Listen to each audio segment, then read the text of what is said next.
Welcome back. Complete circle के managing partner and CEO Gurmeet Chadha अब हमारे साथ हैं। उनसे करते हैं एक बातचीत। Gurmeet, good afternoon. 10 रुपये पे वोडाफोन आइडिया लिया जाए क्या या छोड़ दें?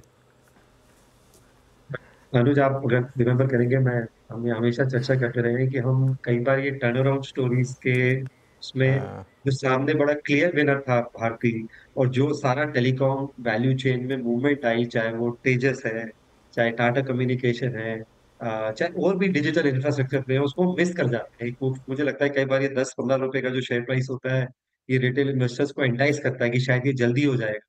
और ये क्लासिक केस है, और मैंने ये बात पहले भी बोली थी कि चलिए अभी तो एजीआर जो जो उनका क्यूरेटिव प्ली था वो रिजेक्ट हुआ है, और वो 70,000 करोड़ के आसपास का इम्पैक्ट है। बट आप उसके अलावा भी देखिए, तो जो हम फ्री कैश फ्लो प्रोजेक्शन करते हैं किसी हम ट्रेडिशनल इन्वेस्टिंग की बात करते हैं, तो 2028-29 तक भी फ्री कैश फ्लो विजिबल नहीं आ रहा था।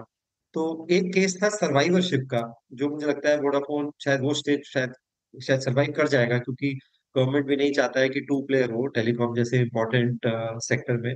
बट एक इन्वेस्टमेंट केस जो होता है, मुझे लगता है वो अभी भी नहीं है, अनलेस कोई बहुत बड़ा स्ट्रैटेजिक इन्वेस्टर आता है और सिग्निफिकेंट, मैं वर्ड सिग्निफिकेंट यूज करूंगा यहाँ पे, कैपिटल इन्फ्यूजन करता है, तो थोड़ा सा फर्क पड़ सकता है। बट अदरवाइज मुझे लगता है कि और बेटर प्लेयर, जियो का भी आईपीओ ड्यू है पूरे वैल्यू चेन में। और डेट के अलावा अनुज, मार्केट शेयर कंटिन्यूसली लूज कर रहे हैं। मर्जर के टाइम 40 करोड़ सब्सक्राइबर थे, आधे हो गए हैं वहां से। और ये चिकन एक सिचुएशन है, आप केपेक्स कर नहीं पा रहे हैं, मार्केट 5G में है, कल को 6G में जाएगा, आप डेट सर्विस करने में स्ट्रगल कर रहे हैं, तो आप कस्टमर लूज करेंगे, और जब तक कस्टमर ऐड नहीं होंगे आरपू बढ़ेगा नहीं। तो ये एक बड़ा वर्चुअस सर्कल है, और ये तभी टूट सकता है जब एक सिग्निफिकेंट कैपिटल इन्फ्यूजन आए, जो हमें हर बार लगता है कुछ आएगा, बट आता दिखता नहीं। गुरमीत, ऑफ कोर्स ये तो एक बड़ा डिलेमा है, क्योंकि कई सारे लोग इस टर्न अराउंड स्टोरी पर ही होप कर रहे थे और वो होता नहीं दिखाई दे रहा है। Just tough luck. जिस टर्न अराउंड का इंतजार लेकिन मार्केट्स कर रहे थे, वो रेट कट साइकिल का था। वो आ चुका 50 बेसिस पॉइंट, जहां पर हम सब ने इसकी खूब चर्चा की है। 25 से ही हम अपने आप को खुश रखना चाह रहे थे, लेकिन ये 50 बेसिस पॉइंट के आगे मार्केट्स के लिए मायने क्या रहेंगे? आजकल में जो हुआ सो हुआ, लेकिन लॉन्गर टर्म पर्सपेक्टिव में यहां से अब साल के अंत तक किस तरह का रुझान इक्विटी की तरफ बढ़ सकता है भारत में और ग्लोबली? इसके दो पहलू हैं, एक यूएस मार्केट्स को लेके, इमर्जिंग मार्केट्स जैसे इंडिया है। यूएस का बॉन्ड मार्केट ये कह रहा है कि शायद रिसेशन आने वाला है या सॉफ्ट लैंडिंग होने वाली है। अगर आप 10 ईयर की यील्ड देखें, बॉन्ड यील्ड कर्व की जो स्टीपनिंग है वो देखें। इक्विटी मार्केट ये कह रहा है कि ये तो रेट कट जो है से ये टेलविंड की तरह है, इंटरेस्ट कॉस्ट कम होगी, कॉर्पोरेट अर्निंग्स बेटर होगी। तो थोड़ा सा दोनों में जो है डाइकोटोमी है। यूजली बॉन्ड मार्केट ज्यादा रैशनल होता है। मेरा मेरा ये मानना है कि यूएस इकोनॉमी में थोड़ा परेशानी आएगी, जिससे, और हमने पहले भी चर्चा की है, $35 ट्रिलियन डेट अगर है, और आप इतनी रिस्ट्रिक्टिव इंटरेस्ट रेट पॉलिसी रखेंगे और इतने लंबे समय तक रखेंगे, उसके सेकेंड ऑर्डर इम्पैक्ट आएंगे। और मुझे लगता है कहीं ना कहीं फेड तैयार है, और वो अपनी बैलेंस शीट को भी यूज करेगा अगर कोई एनपीए प्रॉब्लम बढ़ती है। कमर्शियल रियल एस्टेट में बहुत प्रॉब्लम है, क्रेडिट कार्ड पोर्टफोलियो में बैंक्स में प्रॉब्लम है, स्टूडेंट लोन पोर्टफोलियो में प्रॉब्लम है। तो मुझे लगता है कहीं ना कहीं आपको एसेट परचेज प्रोग्राम भी बैलेंस शीट में शायद फ्यूचर में देखने को मिले। तो थोड़ा सा हो सकता है एक सॉफ्ट सॉफ्ट लैंडिंग या जो स्लो डाउन है हमें यूएस में देखने को मिले। इमर्जिंग मार्केट्स के लिए मुझे अच्छा लगा, अभी थोड़ा इमीडिएट रिएक्शन है, वो हमेशा बाय द न्यूज बोलते हैं, और बाय द र्यूमर और सेल द न्यूज बोलते हैं। मुझे लगता है इमर्जिंग मार्केट्स के लिए बहुत अच्छा है। हमारी भी बॉन्ड यील्ड नीचे आ रही है, क्रूड प्राइसेस नीचे है, इंडिया का मैक्रो सेटअप बहुत अच्छा है, दोनों डिफिसिट जो है उसके लिए अच्छा है ये। और इंडिया में इश्यू लिक्विडिटी का ज्यादा है, क्योंकि डिपॉजिट ग्रोथ इतनी अनीमिक रही है। आरबीआई शायद इमीडिएटली कुछ ना करे, बट ये फाइनेंशियल्स के लिए बहुत अच्छा है। आप देखिए 10 ईयर यील्ड में, आप पिछले 6 महीने में देखेंगे तो 30-40 पैसे से सॉफ्टन हुआ है। बैंक को ट्रेजरी गेन्स आएंगे उनके इन्वेस्टमेंट साइड पे। निफ्स मुझे लगता है जो कॉन्ट्रैक्ट हो रहे थे वहां, उस पे एक थोड़ा सा फुल स्टॉप लगेगा। और ओवरऑल इकोनॉमी के लिए लो इंटरेस्ट रेट इंडिया में, मुझे लगता है इंडिया में 6.5% थोड़ा ज्यादा है। इन्फ्लेशन 3.5%, और अगर आप कोर इन्फ्लेशन देखें जो -2 और फ्यूल बोलते हैं अच्छी है। तो हमारा पोजीशनिंग थोड़ा सा रेट सेंसिटिव्स की तरफ जा रहा है, और हम फाइनेंशियल्स है, जो सिक्लिकल्स है वहां एक्सपोजर ले रहे हैं, एफएमसीजी की तरफ एक्सपोजर ले रहे हैं। और दूसरा, मैं कमोडिटीज को लेके थोड़ा सा पॉजिटिव हूँ। जब भी इंटरेस्ट रेट कट हुआ है, स्टिमुलस आया है, ये कमोडिटी के लिए अच्छा है, और एक ये सेंचुरी ओल्ड ट्रेड है, वीक डॉलर स्ट्रॉन्ग कमोडिटी वाला।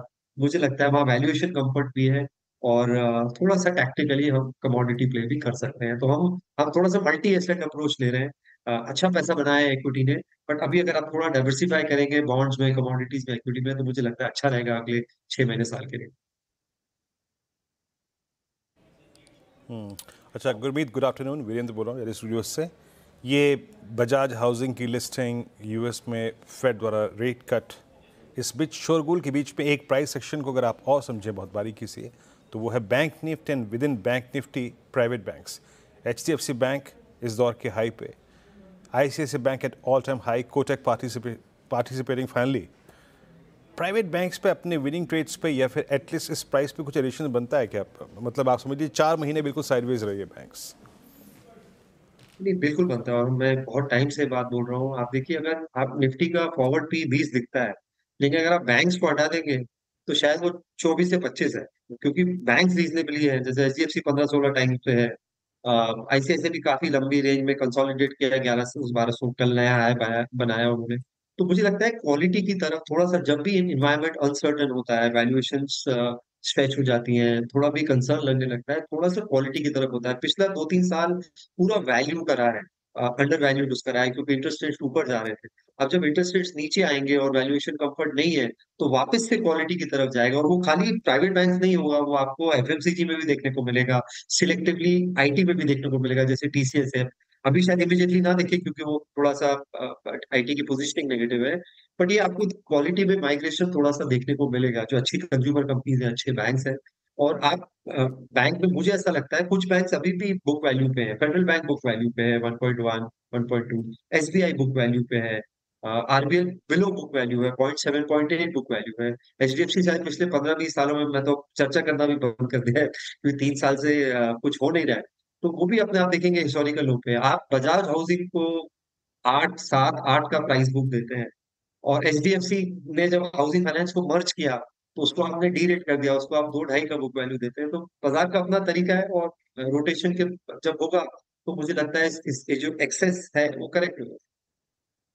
ओके, गुरमीत, 2 स्टॉक्स, ओला इलेक्ट्रिक और बजाज हाउसिंग, अगर दोनों पर व्यू दे सकें अपना।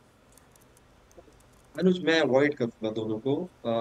ओला इलेक्ट्रिक से, जैसे मैंने पहले भी बोला, मेरा थोड़ा सा जो झुकाव है वो टू व्हीलर OEMs पे, जो ट्रेडिशनल है, उन पे ज्यादा है। अगर आप बजाज चेतक देखें, उनका ऑलरेडी जो EV पोर्टफोलियो है वो 12,000 यूनिट कर रहे हैं ऑलरेडी अब चेतक का। iQube 16-18 हजार के रन रेट में पहुंच गया है, और ओला जो है करीबन 30,000 पे। तो मुझे ऐसा लगता है कि अभी थोड़ा समय लगेगा, और थोड़ा कैश बर्न और होगा इस स्पेस में। और थोड़ा सा मैं पूरा EV के प्रोस्पेक्ट्स को लेके टू व्हीलर स्पेस में बहुत ज्यादा श्योर नहीं हूँ। तो मुझे लगता है ये हाइब्रिड स्पेस रहेगा, फ्लेक्स इंजन भी है, IC इंजन भी है, और आपका EV पोर्टफोलियो भी है। और ओवरऑल जब रूरल रिकवरी जो हम देखने को हमें मिल रहा है, फेस्टिव सीजन है आगे, कैश ट्रांसफर स्टेट गवर्नमेंट कर रही है, तो मेरा झुकाव TVS और बजाज पे ज्यादा है अभी। कैश रिच कंपनीज हैं, और वो कैश बर्न कर सकती है नए पोर्टफोलियो में, डिस्ट्रीब्यूशन रीच है। मैं इंडिया में थोड़ा EV इकोसिस्टम बनता देखना चाहूंगा, चाहे वो बैटरी सेल्स हैं, चाहे ओवरऑल जो इकोसिस्टम है जैसा चाइना में, तब वो स्टेज होगा। अदरवाइज एडॉप्शन अभी बहुत स्लो है। और बजाज हाउसिंग की मैं बात करूं, बाकी हाउसिंग कंपनीज आपको PNB हाउसिंग 1.5 के आसपास, 1.4 के आसपास बुक पे मिलती है। 98% पोर्टफोलियो रिटेल में है। होम फर्स्ट है, बहुत अच्छा पोर्टफोलियो है, मतलब, और उनका टिकट साइज जो है वो थोड़ा सा 10 लाख के आसपास है, और बहुत अच्छी पेडिग्री की टीम है। अभी उसने थोड़ा सा मूव भी किया है जब बजाज हाउसिंग ने चेक किया, और बेस्ट ROA और रिटर्न रेशियोज हैं उसके हाउसिंग फाइनेंस स्पेस में।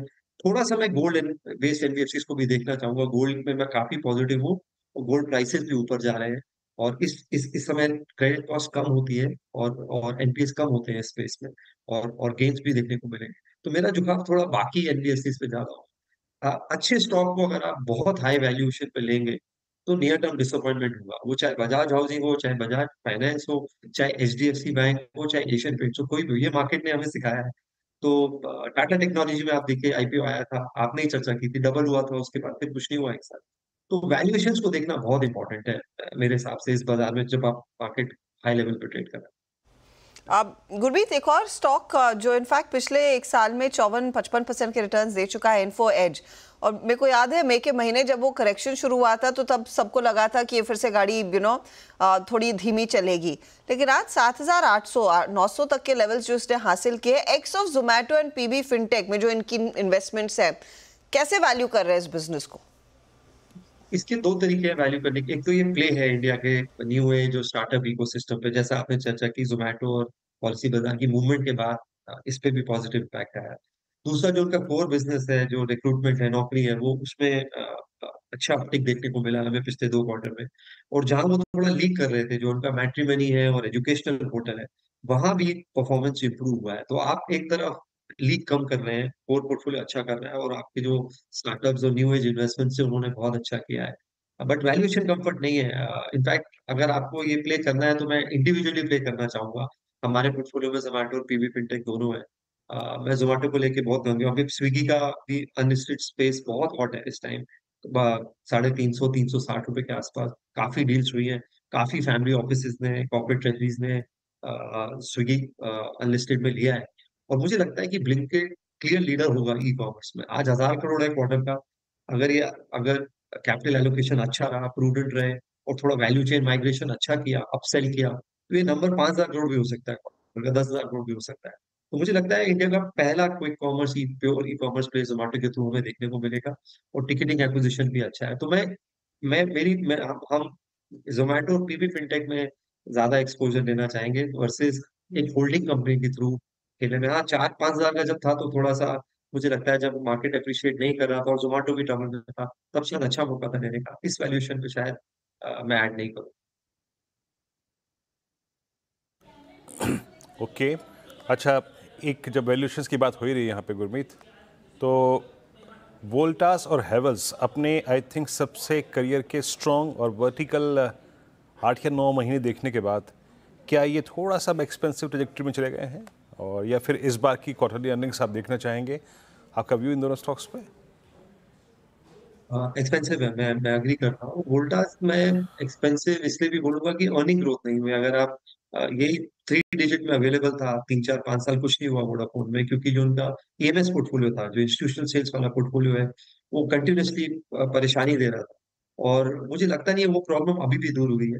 और उनका मार्केट शेयर इरोजन हुआ थोड़ा सा, जो रेजिडेंशियल यूनिट्स है उसमें 26 से नीचे आया, 23-24% आया। तो मैं देखना चाहूंगा ये जो सीजन गया है जिसमें ही सारा था, कैसे कैसे नतीजे आते हैं, मार्केट शेयर मेंटेन करते हैं, उसके बाद शायद कॉल होगा क्या अर्निंग में रिकवरी होती है। बट मैं अग्री करता हूँ कि दोनों स्टॉक्स एक्सपेंसिव है। हमारा झुकाव थोड़ा सा कंज्यूमर प्लस इंफ्रा इंडस्ट्रियल पे दोनों पे है। तो हमें केआई इंडस्ट्रीज, पॉलीकैब, इसमें ज्यादा स्ट्रॉन्ग अर्निंग ग्रोथ दिखती है। अगर मैं आगे की बात करूँ, हालांकि चीप वो भी नहीं है। और थोड़े से जो बाकी बिल्डिंग होम इम्प्रूवमेंट नेम्स है, जहाँ पे क्योंकि बहुत सारी इन्वेंट्री अब रेडी हो रही है, तो होम इम्प्रूवमेंट प्ले बहुत अच्छा होगा। उसमें सेंचुरी है जिसमें रियल एस्टेट प्ले भी है, कजारिया है, थोड़े सैनिटरी वेयर है। वहां पे हमारा थोड़ा सा झुकाव ज्यादा है होम इम्प्रूवमेंट में वर्सेस हैवेल्स और वोल्टास। ओके, तो कुछ महंगे काउंटर्स की हमने बात की, लेकिन अपॉर्चुनिटीज उन महंगे के सामने दूसरे काउंटर्स की भी है। Gurmeet, always a pleasure speaking to you. शुक्रिया हमारे लिए समय निकालने के लिए। मार्केट आपकी स्क्रीन पर लेकर आएंगे। अगर आप